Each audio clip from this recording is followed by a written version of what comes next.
Guys, good morning, welcome to my new blog. তো তোমরা কেমন আছো বলো? আমরা তো খুবই ভালো আছি। আর আজকে অনেক দিন বলতে কয়েক মাস পর কিন্তু ব্লগ করছি। আর এবার থেকে এই চ্যানেলে রোজই কিন্তু ব্লগ আসবে কন্টিনিউ। তো তোমরা কিন্তু পাশে থেকো, ভিডিও দেখো। আর হ্যাঁ, তোমরা কিন্তু পাশে না থাকলে আমরা এগোতে পারবো না। তোমরা পাশে আছে বলে আজকে জায়গাটা আমরা পেয়েছি। তো এই চ্যানেলে কিন্তু অনেক অনেক ভালোবাসা দিও তোমরা। আর চ্যানেলটাকে সবাই সাবস্ক্রাইব করে রেখো। আর আমি, মাম্মা, মা তিনজনে তো বাড়িতে থাকি। সারাদিন আমরা অনেক অনেক অনেক মজা করি। তো সেই মজার মুহূর্তগুলো তোমাদের সাথে শেয়ার করব। তোমরা কিন্তু অনেক অনেক ভালোবাসা দিও আর আমাদের পাশে থেকো। আমি তো পুরো রেডি হয়ে গেছি ঘুরতে যাওয়ার জন্য। এখন যাব একটু ঘুরতে বিকালবেলায়, আমি আর তোমাদের দাদাভাই দুজনা। আর মা এখানে বসে রয়েছে, মাকে আমি করে দিলাম টাটা। আর মা এখন একা একাই বসে থাকবে, কারণ বাবা আর মাম্মা দুজনেই ঘুমাচ্ছে। আর আজকের ওয়েদারটা দেখো কত সুন্দর।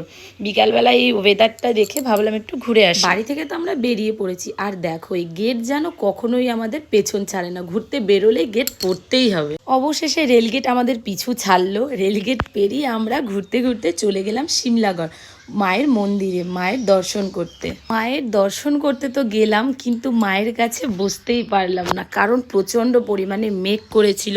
তোমাদের তো দেখালাম যখন ঘুরতে বেরোছিলাম হালকা হালকা ওয়েদারটা খারাপ ছিল। এখন ওয়েদারের অবস্থা তো ঘুরতে গেছিলাম তো মেঘের জন্য তো ঘোরা হলো না, আমরা বাড়ি চলে এসেছি তাড়াতাড়ি করে।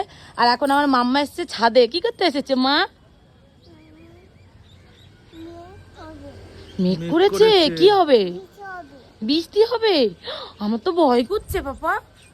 তুমি ভয় করছে? তুমি বাড়ি যাও। আমি বাড়ি যাবো? আমি তো বাড়িতে রয়েছি।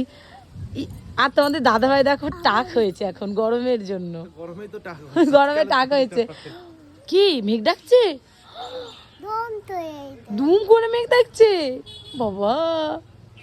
বৃষ্টিতে ভিজবো, কি মজা। আম কুড়াতে যাব, ঝড় হবে, আম কুড়াতে যাবো আমরা। ঠিক আছে, কটা আম কুড়াবে তুমি? ওই যে রাস্তা দিয়ে বহুক্ষণ মাম্মাকে নিয়ে ছাদে থাকার পরে এত জোরে ঝড় উঠেছিল, আমরা চলে এলাম ঘরে। আর ঘরে আস্তে আস্তেই চলে গেল কারেন্ট। তো দেখো মাম্মাকে তো ঠান্ডার জন্য ফুল হাতা জামা প্যান্ট পরিয়ে দিয়েছি। আর এখন ঠাম্মির কাছে বসে রয়েছে।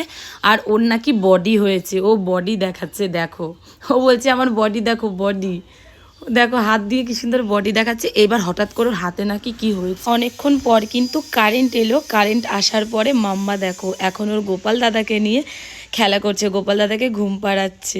মা গোপালকে ঘুম পাড়াবে, ও বলছে না আমি গোপাল দাদাকে ঘুম পাড়াবো। দেখো আমি এখানে বলছিলাম যে গোপাল দাদাকে একটা হাম দিয়ে দাও, বলছে আমি দিয়েছি তো, এখন আর হাম দেবো না। মানে একবার যদিও হাম দিয়ে দেয় আর দিতাম না। এখন দেখো গান করছে আর ঘুম পাড়াচ্ছে। অনেকক্ষণই হলো, তারপরে কারেন্ট চলে এসেছে। আর আমি একটু ছিলাম বাইরে, এখন ঘরে এসে দেখছি এখানে ডাক্তারবাবু কি বলে, এটা রুগী, এটা হচ্ছে ডাক্তারের রুগী, সারাদিনের রুগী। এটা এনাকে হচ্ছে সারাদিন চেক আপ করে। এখন মনে হচ্ছে ইঞ্জেকশন দেবে। কি করতে হবে পাপা?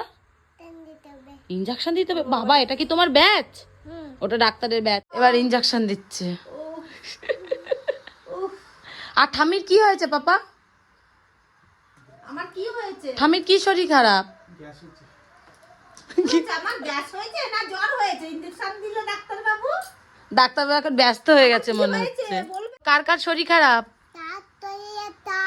আমার কাছে চলে এসো, ইনজেকশন দিয়ে দেবো।